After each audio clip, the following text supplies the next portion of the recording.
what you're feeling and what the Lamasery is feeling about Solomon's treasure. Well, a good part of that treasure was hidden and buried for many, many years.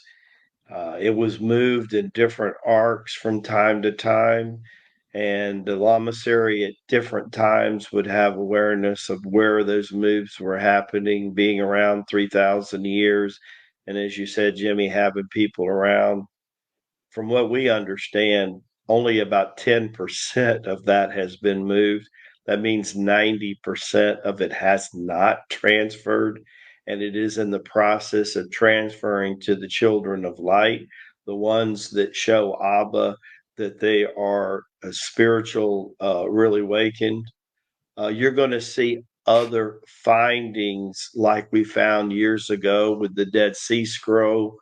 You're going to find, the Grail Chalice. Look for it to show up before too much longer. There's a lot of things that not only have, as you know, Jimmy, physical value, but they have intrinsic and spiritual value and spiritual significance.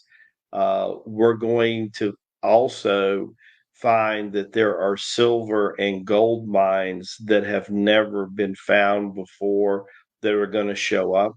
That's a huge deal. There is going to be some stones and other precious metals that are going to be recovered that go all the way back to the time of the Ramayana, which was about the last golden age, which is about 20 to 30,000 years ago. So Wow. that's some things for people to significantly think about. Then, because of the internet, when we went through the last test that was similar to this, we know that it was about 12 to 16 years ago when the banking industry got hit because of the derivative markets, and we know how all the markets went in and had an adjustment. We're going to see an adjustment in the equity markets that's going to be similar.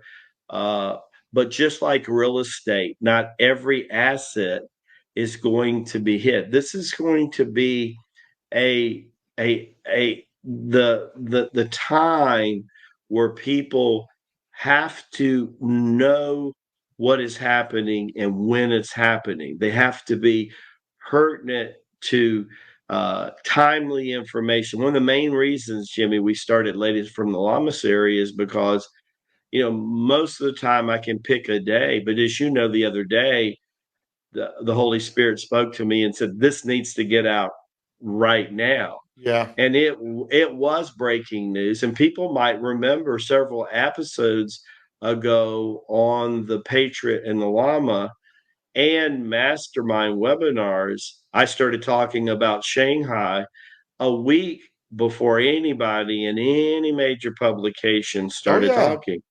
And not only did we do that, bring that to the public, Jimmy, when nobody else was, but on top of that, how they've suppressed the story since, when the actuality is that the people of Shanghai won a battle over communist China without one shot being fired. People need to know. You talk about, see, I want you to think about Shanghai for a second. Now, imagine New York City with about 9 million people times three. So imagine now New York City with 27 million people with almost the same collective multicultural that you see in New York, representing over 30 countries.